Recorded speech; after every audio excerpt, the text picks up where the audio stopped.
বুদ্ধিমান হলো জামাই আর দোলা ভাই, আর যত বোকা হচ্ছে শালা আর শ্বশুর। যত আছে দুনিয়াতে দেখবেন অঙ্ক করে আমি বলে দিলাম। তো পৃথিবীতে শালা নামে একটা কুটুম আছে, দেখবেন ও যত বেহায়া হয় তত আবার আদরেরও হয়। আমার বিবির 6টা ভাই, আমার বিবির বড় 2টা। এখনো সম্মান দিয়ে কথা বলি, যেহেতু আমার বিবির বড় তারা। যদিও একটা আমার বয়সে ছোট, তারপরেও বিবির বড় মানে আমার বড় ভাই। আর বাকি 4টা আছে ছোট, আমার সামনে কেউ দাঁড়াই নাই। কিন্তু একটা আছে, ওকে যে আল্লাহ কি জিনিস দিয়ে তৈরি করেছে আল্লাহ জানে। 100 বার গাল দিলেও এসে কাছে দাঁড়াবে, আর এমন এমন মুখ চালাবে আমার উপরে, মনে হবে যে আমার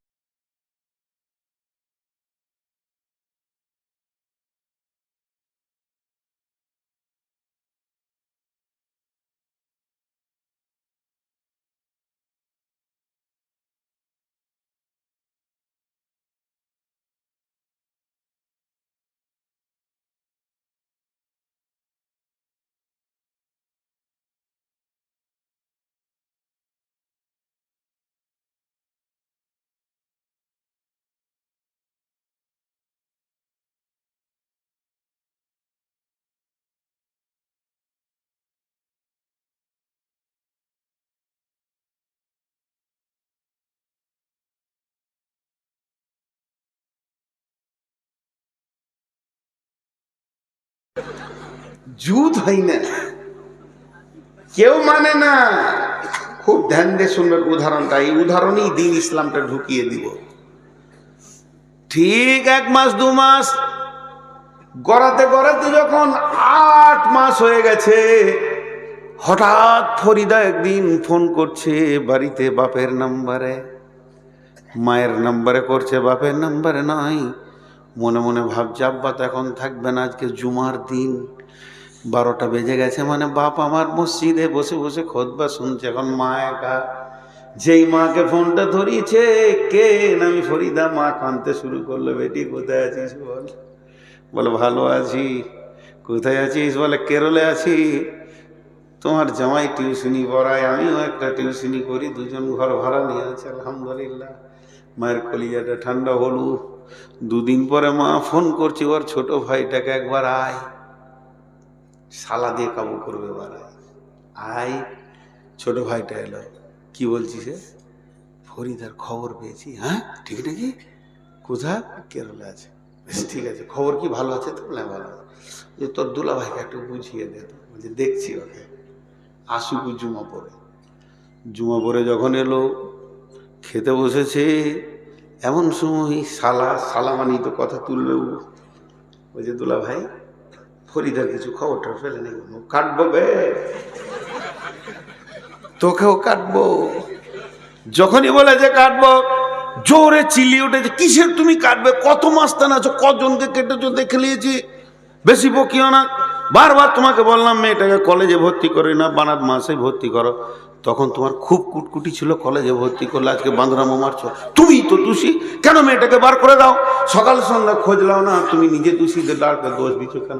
দিলে শালাকে ঠান্ডা করে, এমন দিলে। খানিক পর 1 দিন গেল, 2 দিন গেল, তখন বলছে দেখ গা তোদের ভাগনা বুঝালি গা। সঙ্গে সঙ্গে ফোন করে দিলে, বেটি এবার বাড়ি চলে আয়, তোর বাপকে ঠান্ডা করে দিয়েছি। বাপ তো ঠান্ডা, ওরা বুঝে নিল। এদিকে মামা যখন আছে চিন্তা নাই। মামা তাহলে আপনি আসেন জঙ্গিপুর স্টেশনে, বৃহস্পতিবার বিকাল 3টেই নামবো। 2জন এসে হাজির হয়ে গেল। মেয়ে নামলো, জামাই নামলো, গাড়ি করে নিয়ে এসে বাড়ি ঢুকে পড়লো। দুলাভাই ডাক টাক করে রাগ করছে। রাগ করলে ঝগড়া হয়ে যাবেই। 1 দিন গেল, 2 দিন গেল, এইভাবে এখানে জামাই মেয়ে উঠে গেল। আস্তে আস্তে সেলিমের বাপও ঠান্ডা, ফরিদার বাপও ঠান্ডা। ঠান্ডা। একটা বছর যেতে না যেতে দুই ফ্যামিলি আবার মিলে গেল। তারা তাদের আপসকে বিয়াই বলতে লাগলো। ফরিদার ফ্যামিলি সমস্ত সেলিমকে জামাই বলে মেনে নিল, এটা আমার বাড়ির জামাই, জামাইয়ের সম্মান দিতে লাগলো। তেমনি সেলিমের ফ্যামিলিতে ফরিদাকেও বৌমা মনে মেনে নিয়ে সমস্ত সম্মান দিতে লাগলো। তার এবারে সেলিমের মা বলছে, এটা আমার ছোট বৌমা, এটা আমার অমুক, এটা আমার সোনার টুকরো, হীরের টুকরো। এদিকে সেলিমের ফরিদার মাও বলছে, এটা আমার বড় জামাই, এর মতো ভালো ছেলে আর এলাকায় নাই। দুই ফ্যামিলি নিয়ে নিল।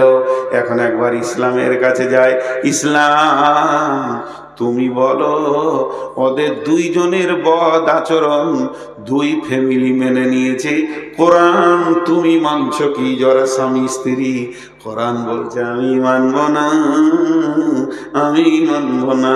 ওরা জিনাকার, প্রতিদিন ব্যভিচার করছে আর যার সন্তানের জন্ম দিচ্ছে। ইসলাম তার নিজের আইনে হাঁটবে, ইসলাম তার লাইনে হাঁটবে, ইসলাম তার লাইনে যাবে না। কেবল মুসলমানের জন্য আসেনি কো ইসলাম, সত্য যে মানে আল্লাহকে চাই, মুসলিম তারই নাম। তোমার যদি মন হয় তুমি নিজেকে ইসলামের লাইনে তোলো, তোমার মিজাজের ওপরে ইসলাম চলবে না, আমার মিজাজের ওপরে চলবে না, ওদের দুজনকে মানবে না। এখন ইসলামকে জিজ্ঞেস করতে হবে তুমি কি করো? বলে দুইজন কে নিয়ে এসো, এরা অবিবাহিত, এদেরকে সমাজে 100 করে চাবুক মারা হোক, তারপর ওদেরকে পৃথক করে দেওয়া হোক, 1 বছর দেশান্তর থাকবে, কোনো সম্পর্ক থাকবে না। তারপরে নিয়ে এসে আবার নতুন করে তাদের বিয়ে পড়ানো হবে। তখন পৃথিবী না মানলেও ইসলাম মেনে নিবে যে এরা ভালো মিলন করছে, এরা নেকি পাবে, এদের সন্তান জারজ হবে না। তার মানে ইসলামের যে একটা আইন রয়েছে, এই আইনের উপরে যারা চলবে, ইসলাম বলেছে তুমি ডান হাতে পানি খাও, যে বাম হাতে পানি খায় তার কাছে ইসলাম নাই, যে ডান হাতে খাবে তার কাছে ইসলাম আছে। অর্থাৎ ইসলামের আইনগুলো যে ক্ষুদ্র ক্ষুদ্র ক্ষুদ্র ক্ষুদ্র করে মানবে, ওকে কবরে যখন বলবে মা দীনুকা, তোমার দিন কি, তোমার ধর্ম কি, ওকে বলতে হবে না, আল্লাহ ওর দ্বারা বলিয়ে নেবেন দীনুল ইসলাম। এক কথা এবার বলে দিই, ইসলামের সমস্ত আইনগুলো যে মাথা নত করে মেনে নিতে পারবে, স্বাগতম দিয়ে দিল থেকে উদার চিত্তে মেনে নিতে পারবে, সে হলো মুসলিম। আমি একটা বই পড়ছিলাম, বইটার নাম হচ্ছে মরুর প্রান্তে 3 দিন। মরুর প্রান্তে 3 দিন। তো ওইখানে একটা লোককে কতল করা হচ্ছে, ঘটনাটা পড়ছি, ওকে নিয়ে যাওয়া হলো, ও যা মানে গুনাহ করেছে তার শাস্তি হচ্ছে ওকে কতল করা হবে। জাল্লাদ নিয়ে গেল, লোক দেখলো, কচ করে কতল করে দিলে গর্দনটা পড়ে গেল। আমার একজন মামা, 3টে মামার মধ্যে বড় মামা, উনি শুয়েছিলেন, বড় আলিম ছিলেন, তিনি সারা জীবন দার্সে হাদিসে পড়িয়েছেন, তিনি শুয়েছিলেন। আর ওইটা যখন আমি পড়লাম যে কচ করে কেটে দিল, মাথাটা পড়ে গেল, তা আমার মুখ দেখালি বের হলো, কষ্ট হলো আর কি। আমার মা বলছে তুই বেঈমান রে, বলছে তুই বেঈমান। ইসলামের আইন যেখানে প্রয়োগ হচ্ছে ওখানে নাই, ঠিক আছে, ওটাই ঠিক আছে। হাসতে হাসতে ইসলামকে মেনে নিতে হবে, তবেই সে মুসলিম। ইসলামের কোনো আইন একটা আমি জীবনে ফতোয়া দিই না, আজকে একটা দিচ্ছি, সাহস করে দেখি পারি কি না। ফতোয়া হচ্ছে, যদি কোনো মুসলমান একবার বলে যে ওই জাতির ইহুদিদের ওইটা ভালো, সঙ্গে সঙ্গে সে মুসলমান থেকে বেরিয়ে যাবে, তাকে নতুন করে কালেমা পড়ে আবার মুসলমান হবে। ইসলামের আইনের ওপরে পৃথিবীর আর কোনো আইন, জোরে বলেন, ইসলামের আইনের ওপরে পৃথিবীর আর কোনো আইন, এর সব সুন্দর। এইটা যে মেনে নিতে পারবে সে কবরে উত্তর দিতে পারবে। কিন্তু কমিটির মন খুব ছটফট করছে যে আদায়টা কখন করবে। আসলে করবে ইনশাআল্লাহ। বলছি বকেই গেছে, হুঁশ নাই নাকি আল্লাহ জানে। টাকা দিয়েন কিছু না, আপনারা যদি কিছু করে টাকা না দেন তা আমাকে আর বক্তা লিবে না। আর যে মোটা বক্তা আমার আগে চড়েছিল, চেয়ারটা কি করে টিকে ছিল আল্লাহ জানে, খালি জিসিপি টানা করছে, হ্যাঁ হ্যাঁ, সব পকেট হার সুদ্ধা টেনে ভরে নিয়েছে, কিছু আছে নাকি দেখছি। এবার থাকলো 3 নম্বর, মান নবিয়ুকা, তোমার নবী কে, তোমার আদর্শ কে, তোমার আইডিয়াল কে? আমাদের নবীর নাম জোরে একবার মহব্বতের সঙ্গে বলতে পারবো কি? আকাশ ছোঁয়ানোর মতো জোরে জোরে সকলে বলি, নবী মুহাম্মাদুর, মোহাম্মদ বলেন, নবী মুহাম্মাদুর রাসূলুল্লাহ সাল্লাল্লাহু আলাইহি ওয়াসাল্লাম। একবার আপনারা হাত তুলেন, বিশ্ব নবীর জন্য কে কে কলিজা দিতে পারবেন? কার কার প্রেম আছে? নারে তাকবীর, মাশাআল্লাহ। যারা হাত তুলে নাই তারা কে? বিশ্ব নবীর জন্য যদি কলিজাটা প্রয়োজন হয় দিয়ে দিব, বিশ্ব নবীর জন্য কলিজা দিতে রাজি আছি। এই নবীটাকে বলে পূর্ণাঙ্গ নবীর আদর্শ যে মেনে নিতে পারবে, তার চলাতে ফেরাতে, উঠাতে বসাতে, খাওয়াতে, লেনদেনে সব জায়গায় যে রসুলকে ফলো করে চলবে, কঠিন কিয়ামতের দিনে সে উত্তর দিবে আমার, কঠিন কবরে সে উত্তর দিবে আমার নবী হচ্ছে নবী মুহাম্মদুর রাসূলুল্লাহ সাল্লাল্লাহু আলাইহি ওয়াসাল্লাম। বন্ধুরে আমার, তাহলে কবরের প্রশ্নের উত্তর শর্ট করে দিয়ে দিলাম। এক নম্বর হলো মান রব্বুকা, যে সারা জীবন রবের উপরে ভরসা করে চলেছে সে উত্তর দিবে। দুই নম্বরে মা দীনুকা, যে ইসলামের নীতিগুলোকে পুঙ্খানুভাবে মেনেছে সে উত্তর দিবে দ্বীনুল ইসলাম। মান নবিয়ুকা, তোমার নবীকে, ওই লোকটা উত্তর দিতে পারবে যে তার নবীর আদর্শকে মেনে চলেছে। জি ভাই, অনেক কথা হলো আপনাদের সামনে, অনেক কথা হলো, উঠবেন না, ঠিক টাইমে আমি শেষ করব। নিয়ত করেছিলাম 1.5 ঘন্টার বেশি বলবো না, তো 1.5 ঘন্টা ক্রস হয়ে গেছে। তো আমি ব্যক্তিগত কথা 30 সেকেন্ড বলবো বলেছি, মানে প্রথমেই আমি বললাম না, আমি 4 দিন 5 দিন জ্বরে পড়েছিলাম, এমনকি জালসাও করতে পারিনি। 3-4টা গায়ের জালসায় বছর মার খেয়েছে আমার দ্বারা। আমার আল্লাহ আমাকে অসুস্থ করেছিলেন, তার জন্যে তাদেরকে আমি ফোনও করে দিয়েছিলাম, মেনেও নিয়েছে তারা যে মানুষের অসুখ হতে পারে। সেই অসুখের জোয়ার এখনও আমার কাছে রয়েছে, আমি ওষুধ খেয়ে উঠেছি আর রানিং ওষুধ খাচ্ছি। তো আমি এটা প্রথম যদি বলতাম তাহলে আপনাদের মনটা ভেঙে যেত, রোগাটা বলবে কি রে ঘর যায়, প্রথমেই লক্ষ্যটা কেটে পড়তো। তো আমি এগুলো প্রথমে বলি না, অনেক বক্তা আছে উঠে বলবে আমি ক্লান্ত শ্রান্ত ভুক, তো এই কেন তুই খামো গায় ক্লান্ত, তো ঘর যা, চুপ করে শোগা বাবা। আমি এগুলো পছন্দ করি না। আবার কিছু বক্তা আছে বলবে অবলা সরলা কমলা মা বোনেরা, আমি 3টে বিশ্বাসই করি না। মেয়েরা অবলা, অবলা মানে কথা বলে না, ওরে সুবহানাল্লাহ, কথার মেশিন গো, কথা বলে না, মুখ খুলে গেলে বন্ধ করে কে। সরলা, সরলা মানে সাদা সিধে, জিলাপির থেকেও পেঁয়াজ বেশি সরলা।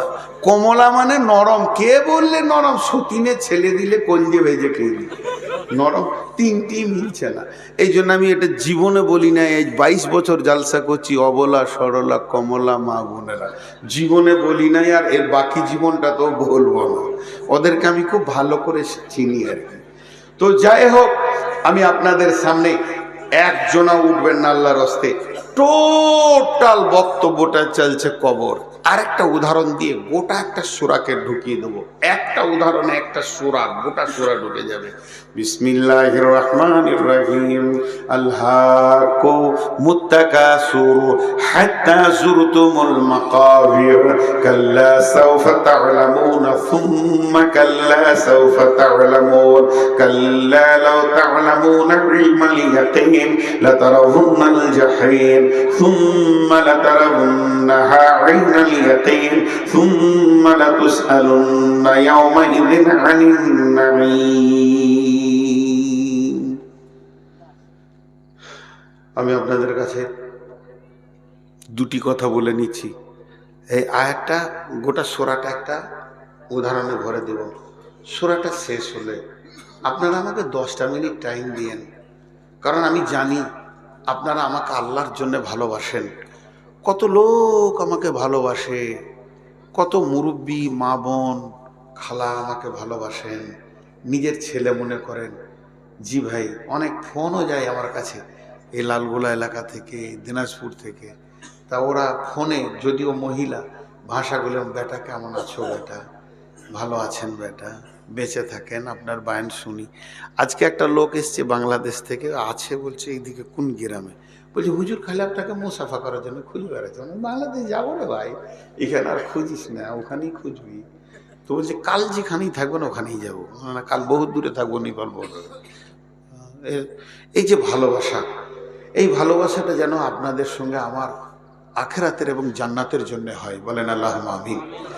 আমরা আজকে যেমন একসঙ্গে আছি, যেন জান্নাতে একসঙ্গে আনন্দ করি, আল্লাহুম্মা আমিন। জান্নাতে জলসা করবো না ইনশাল্লাহ, এমনি আনন্দ করবো আর কি। আপনারা ভাবছেন হয়তো আবার জান্নাতে জলসা হবে, জলসার দরকার নেই।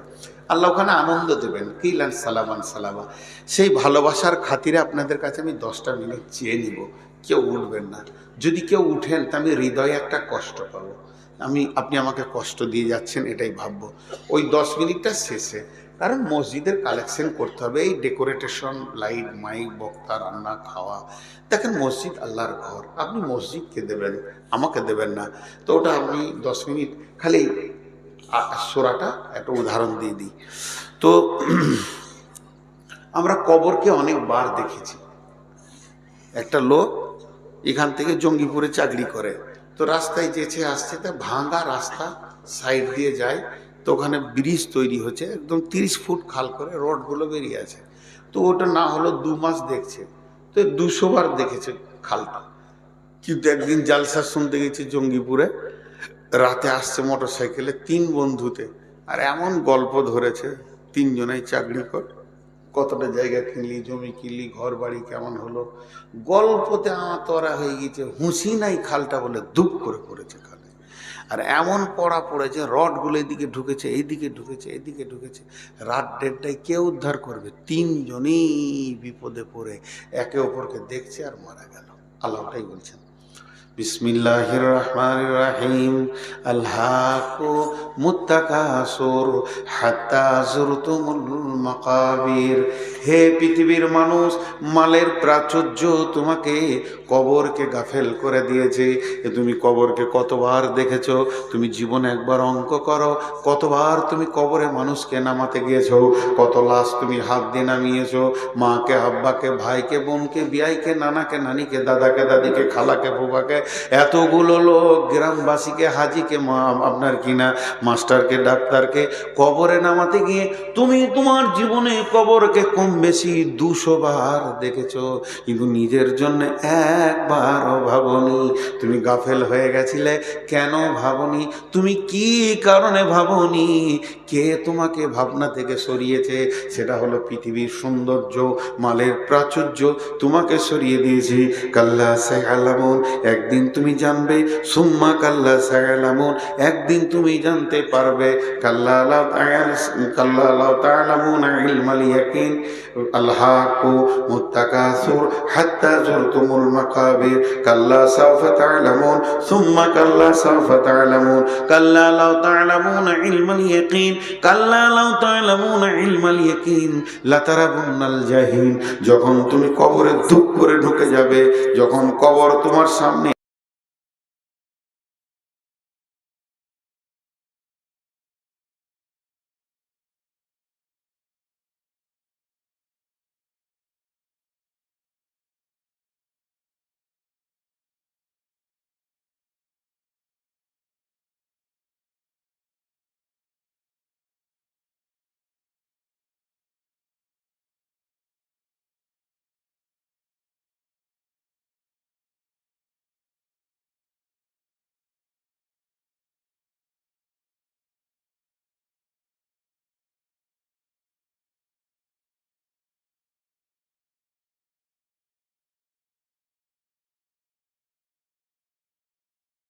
বলেন আমিন।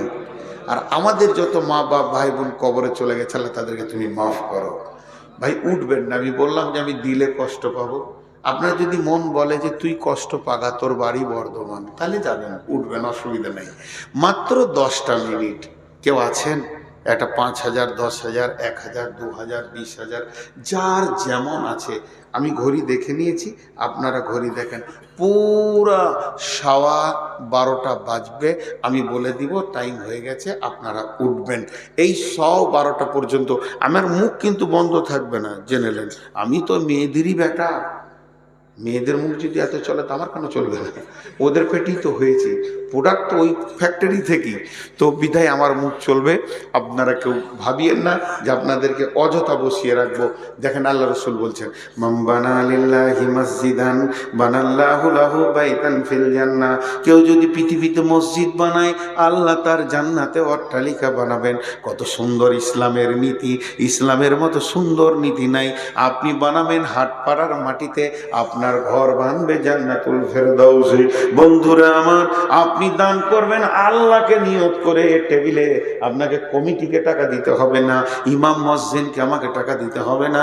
শুধু নিয়ত করেন আমি আল্লাহকে দিয়েছি 10-20 বস্তা সিমেন্ট বলেন, তো আল্লাহ তাবারাক ওয়া তাআলা রাসূল বলছেন যারা মসজিদকে ভালোবাসে, সাবাতুন ইদুল্লাহুমুল্লাহু ফি দিল্লিহি ইয়াউমুল লা দিল্লা ইল্লা দিল্লুহু ওয়া রাজুলুন কালবুহু মুআল্লাকুন বিল মাসাজিদি। ওই ব্যক্তি যার মসজিদে যার দিল পড়ে আছে, যার মসজিদে সবসময় মনটা পড়ে আছে, মসজিদকে যে ভালোবাসে, আল্লাহর রহমতের ছায়াতে সে জায়গা পাবে। মসজিদ কত দামি জিনিস বন্ধুরা আমার, যতগুলি রয়েছেন একজন আবার যাবে না, বলেন আল্লাহ রাস্তায়। জি বলেন, 1-2 হাজার বলেন। ওদিকে দিয়ে চলে গেল, কত দিল? আল্লাহ আকবার। দেখেন কত দামি জিনিস দিয়েছে, গোপনে দিয়ে গেল, নাম বললেন না। এই দানগুলি তো দান ভাই আমার। দেন সবটি গুনেলি, বেনামিতে 10,000। হ্যাঁ, এখানে কত আছে? 8,000। 2,000 বাকি না নামে লিখে নেন। 10,000 টাকার মধ্যে 8,000 দিয়েছে নগদ, 2,000 বাকি। আচ্ছা, দাদি দিয়েছে দাদার জন্য। মাশাআল্লাহ, দেখেন কেমন প্রেম স্বামী স্ত্রী, এটা চিরজীবনই থাকে। আল্লাহ জান্নাত এক জায়গায় করুন। ভাই আমার 10,000 টাকা দান করলেন, ওনার দাদি 1,000 টাকা দিয়েছেন। আল্লাহ তুমি দানকে কবুল করো, এদের মাফ করো, ক্ষমা করো, দয়া করো, সুস্বাস্থ্য দান করো, পৃথিবীতে ইমানের সঙ্গে টিকিয়ে রাখো। আল্লাহ তাবারাক ওয়া তাআলা তার দাদার কবরকে নূরে মনোয়ার করে দাও। আত্মীয় স্বজন যদি কেউ বিপদে পড়ে থাকে মাবুদ গো, তাদের তুমি আরোগ্য দান করো। আর কঠিন কিয়ামতের দিনে মাবুদ